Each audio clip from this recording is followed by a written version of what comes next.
जगन्नाथंकर ना बांग्लादेशी जगन्नाथंकर जो रसगोला ओडिशार रसगोला बोली ता मान्यता जीआई टैग पाई सारे केबेठु पाइले मंदिर बहु बार आसी लीला करी पुणी श्रीमंदिर को प्रत्यावर्तन करछंती से लीला क्षेत्र संपर्कित गोटे ट्रस्ट गढ़ाई जो थे प्रति मासरे जगन्नाथंकर महात्म्य तांकर कथामृत परिवेषण करा जाउची। या द्वारा समग्र ओडिशा रे जगन्नाथ चेतनार संस्कृतिर महात्म्य प्रचार हो जाउची। एई अवसर में आज स्वतंत्र भावे जगन्नाथंकर जो सब लिंब काठरे गोटे प्रस्तुत होती चित्रशिल्पी ताकू प्रस्तुत करछंती ताहा आज प्रदर्शित होती।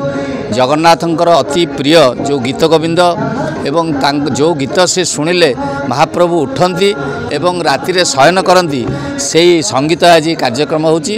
या परे तांकर जगन्नाथंक कथामृत हम या फल गोटे जगन्नाथंकर लहरी चारिआडे वार्ता जाउची।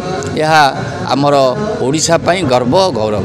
जगन्नाथंकर ना बांग्लादेशी जगन्नाथंकर जो रसगोला ओडिशार रसगोला बोली ता मान्यता जीआई टैग पाई सारे केबेठु पाइले ओडिशा तो पाइछि ना ता ऊपर ओडिशा सरकार कहबे ना आमे प्रॉपर्ली अथॉरिटी नुह से ऊपर कहया।